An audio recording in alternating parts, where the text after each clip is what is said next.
et c'est évidemment un plaisir pour moi d'y participer une seconde fois. Est-ce que vous vous amusez bien? Oui. Est-ce que vous vous amusez bien? Oui. Ça va pas durer. En effet, le sujet d'aujourd'hui est un sujet ô combien grave, épineux et sensible. En effet, la question est de savoir, quand t'as pas de shampoing, ça veut dire que t'as pas de cheveux.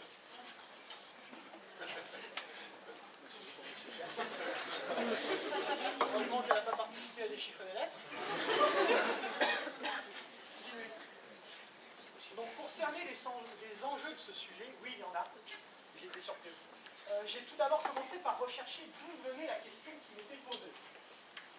De par mon expérience personnelle, je savais que celle-ci était inspirée d'une célèbre phrase de la grande philosophe Nabila, qui est, comme tout le monde le sait, issue de la grande école de pensée postmoderne Secret Story, qui, pour la petite histoire, mais vraiment petite histoire, était la concurrente d'une autre grande école de pensée, celle des Ch'tis, qui possédait plusieurs branches, la Vegas, Mykonos, et qui finalement, ces deux écoles ont fini par fusionner pour n'en faire qu'une seule, l'école du Pôle emploi.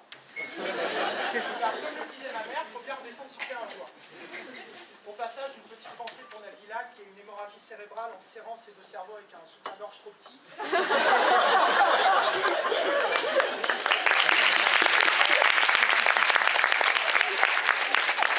En espérant que celle-ci retrouve ses capacités mentales, même si la différence ne sera pas flagrante. J'ai donc tapé dans Google, oui j'ai utilisé Google, j'ai donc tapé dans Google Nabila, et c'est là que je me suis rendu compte à quel point elle avait un gros bagage culturel et deux gros cerveaux.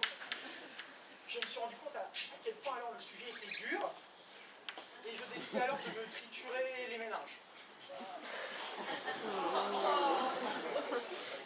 Je partais donc avec ce postulat de départ.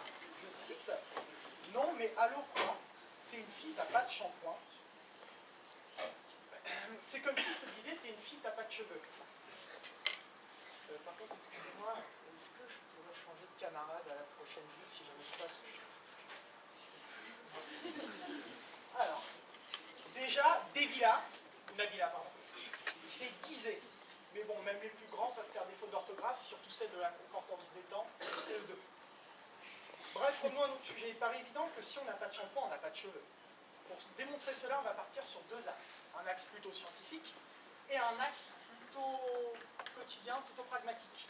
D'un point de vue scientifique, si on analyse le pH d'un shampoing, oui, on vient de partir de Nabila, une démonstration scientifique, on trouve en moyenne la valeur 5, ce qui correspond à un pH acide. Donc, après avoir subi ce que l'on appelle dans le jargon médical une alopécie, être chauve, excusez-moi, se mettre du shampoing sur la tête revient à se mettre du produit pour blanchir les dents, ce qui a lui aussi un pH de 5. Donc, à moins qu'on veuille servir de phare pour guider les bateaux, ce n'est pas très pertinent. Après, on peut toujours dire que la science n'est pas exacte, comme en témoignent ces nombreuses phrases laissées dans les dossiers médicaux par des médecins. Elles sont véridiques, vous pouvez les chercher sur Internet. Le patient a refusé une autopsie. Le deuxième jour, son genou a ligneux, le troisième, il a disparu.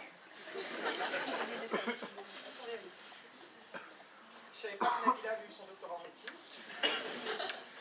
C'est pour cela qu'il ne faut pas se contenter de ces explications scientifiques dues au manque de précision, ayons une approche plus pragmatique des choses.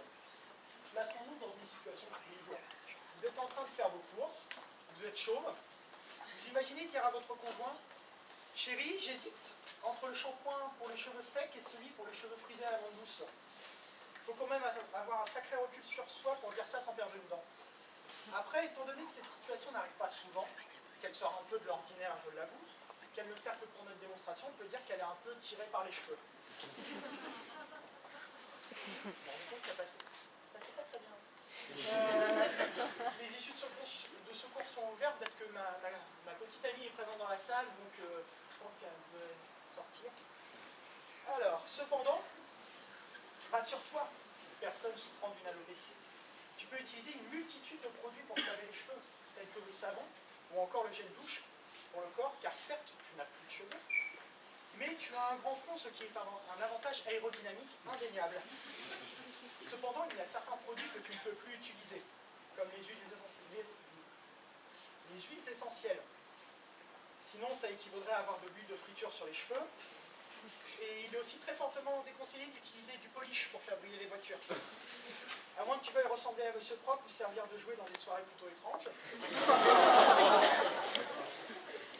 Bref, tu fais ce que tu veux, car comme le disait un célèbre groupe d'humoristes, cela ne nous regarde pas. Pour finir ma démonstration, j'aimerais prendre ma camarade, voilà, qui utilise du shampoing régulièrement, donc elle a des cheveux. J'aimerais aussi attirer votre attention sur les superbes chevelures de nos chers professeurs.